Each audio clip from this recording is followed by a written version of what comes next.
me, Renee. I'm back. So, you might hear I've still got a bit of a bad voice, but now it's not that bad. I really want to film a video. So here I am, filming a video. This time, it's actually kind of surprising. In one way, at least. Because this is actually my first monthly TBR. Yeah, this is actually going to be my TBR for November. I actually haven't done them before. I've done TBRs for readathons. I've actually done 2 readathons. No, sorry, 3 readathons in my short period on BookTube. But I haven't done any monthly TBRs. I just kind of haven't happened yet. But now I decided wanted to do it. So that's what I'm doing now. Okay, let's get to it. So I'm gonna have to check out who it is. But it was someone on BookTube who mentioned how November is nonfiction November, where you try to read nonfiction books. I think it's actually not just like the name of the month, but it's actually one readathon. So I decided, you know what? I might try to read some nonfiction books in November then. I also tried to have I also had had a goal to read more nonfiction this year and also last year and stuff. I have read a bit nonfiction, so I'm not dissatisfied with it. But I still have some nonfiction books on my TBR, and I thought, why not try to read them this month? So the first one is A Brief History of the Caribbean, uh, written by Jan Rogosinski. Sorry, I've actually been to Cuba twice. Twice. Cuba twice. It's been some time now. But yeah, I've been to it twice. And I've like Pirates of the Caribbean. Strange Chinese feeling, but so yeah, Caribbean. I think it's kind of interesting area of the world. So and it's also brief history, so it's not a huge book. So yeah, this is kind of interesting to get to. So I'm looking forward to this one. And then we have Vienna, 1814. It's a book about how the conquerors of Napoleon made love, war, and peace at the Congress of Vienna. So this is fun at several aspects. One, because, well, as you might have guessed, I like history, and I've read historical books for some time now. But I think it might be it's fun to read some historical nonfiction as well, as as which I have done. I read one historical nonfiction for Gilmore Guys uniform. So yeah, so this is historical nonfiction about European history, but it's also 1814, which is actually the year that Norway got its constitution. So this event might be a bit linked to that, or probably is in some ways. So that's gonna be a fun aspect of it, really. So yeah, it's not that big either. So that's gonna be a fun read to try to read. Then I actually have this next one. It's actually Norwegian. Well, just bear with me. Nord-Norge og 1814 med eller utenfor, which translates to Norway 1814 with on inside or outside or with or without. Doesn't, well, depends a bit how you define it, really, how you think about it. But yeah, so actually the kind of thing is it's kind of fun. Well, it's interesting. It's not fun. Um, as I said briefly in the Gilmore Girls, no, in the 20, as in the video, I said briefly. Norway is a big, long country, also coast. We actually have the longest coast in the whole world. Kind of fun. We actually have 19 counties, different parts of the country. And Northern Norway, it's actually the hugest part. But actually, since it's like stretched for a long period, there's 3 parts of Northern Norway, and there's a lot of area where the Northern Lights is, the reindeer is, and etc. etc. And actually, when we got our constitution in 1814, it all started or all came together in a few weeks. So when the constitution was signed, actually in Norway by different Norwegian, uh, both farmers and business people, they were actually none from Norway. There were people from Oslo, from the west, from Milbart, but none from Northern Norway. Why, you may ask? Because Northern Norway is such far north, and it's such it's so long from everything else in Norway that we didn't really have time to get from Norway till where they signed the constitution. So yeah, this is a look about Northern Norway and how it was in 1814 or around that, and like are we without? I found this actually last year in an actually museum in Northern Norway, and I thought this one looks fun. So yeah, it's kind of big-ish, but I'm gonna try to start it anyway. So that's that, and then I sorry, I have another Norwegian book. This one is actually a biography, though it's not autobiography. It's a biography of Odny Militech. Oh, yeah, Odny Militech. Historia om Odny Militech, written by Kjersti Mør. Odny Militech is actually both a friend of my mom, I suppose slightly in one way a friend of me, and she's also well, she's mostly a Norwegian politician.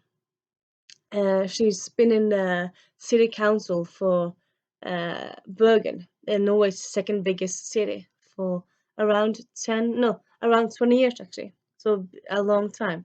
And she's been politically active in for most of her life really. But she's just lately been in the city council.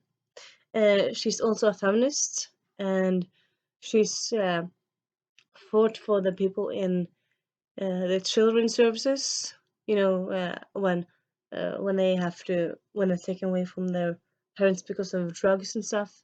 Isn't children's services, children protective services, something like that? She's also um, been a big fighter for the refugees. Yeah, words. And she's also a big feminist. She made headlines for some reason. Uh, to be obvious, but headlines last year, because we wanted more of the streets in Norway to be named after females. Like a lot of the streets in Norway have names, it's not numbers, it's names, and they're often there might be the King Street or the Queen Street, or if it's a person is named after, it's more often not a man. So she kind of thought like, well, women should be honored also in a way of talking about being named after themselves in a street.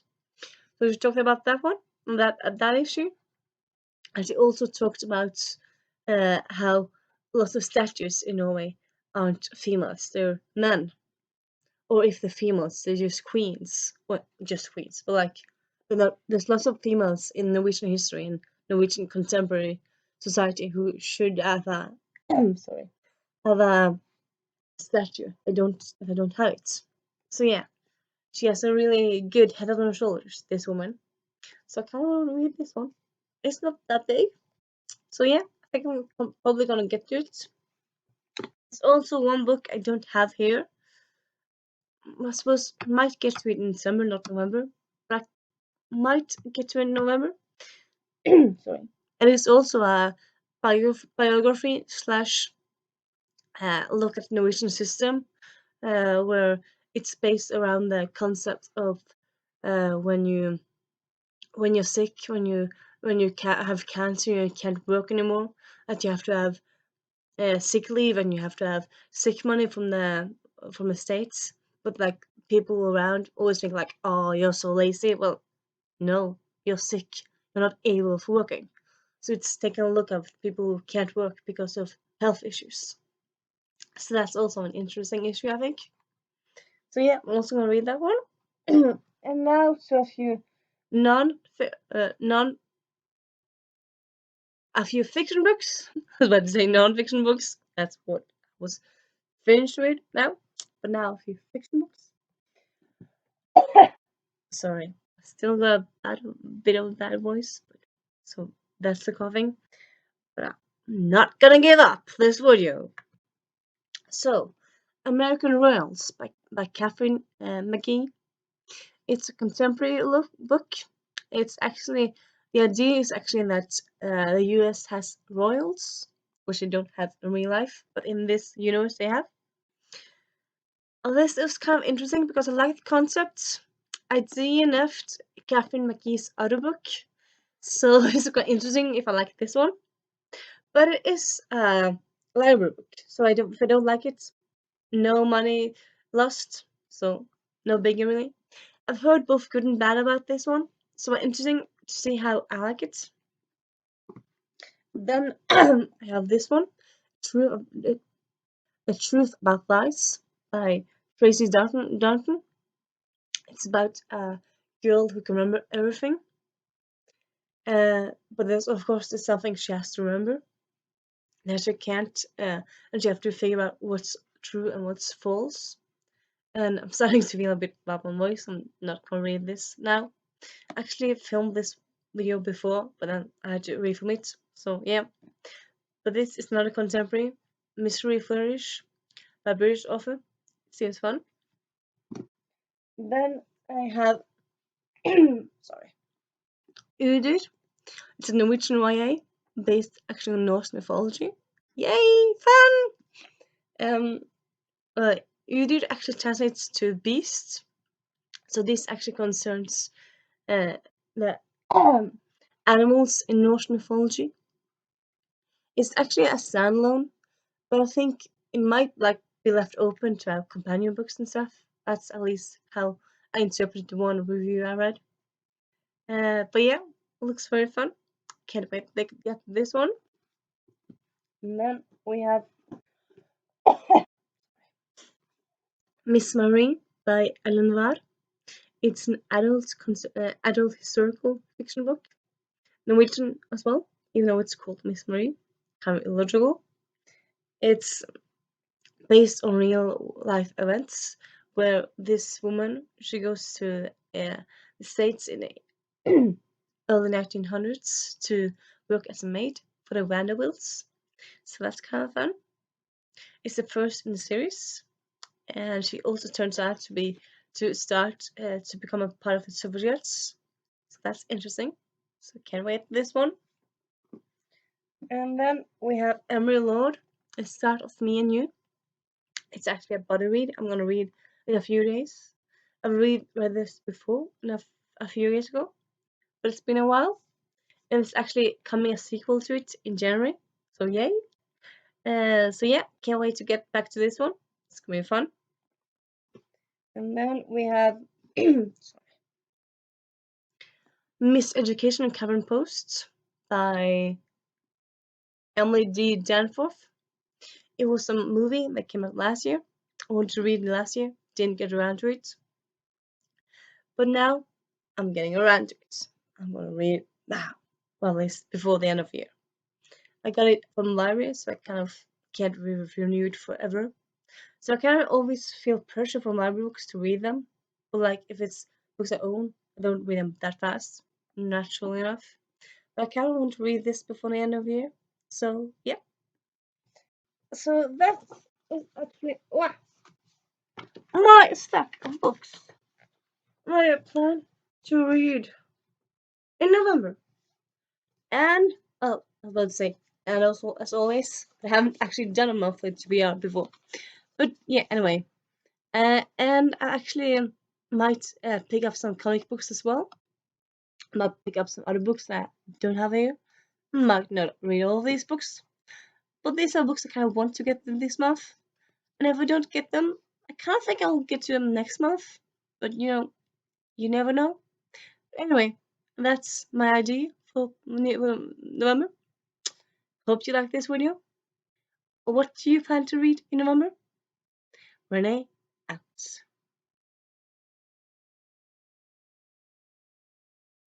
I'm back. So I decided I wanted to do a little add-on for this video because, as I said earlier, I might go to the library, which I did, and I found Lumberjanes, a terrible plan. Lumberjanes band together, and Lumberjanes sink or swim. So yeah, these are also on my number TBR. They're gonna be fun. Easy way to get close to my Goodreads goal. Yes, that's my backup. No, that's my ulterior motive. But it's a fun series. So yeah, planning to read this one sometime this month. And yeah, that's it. Bye bye.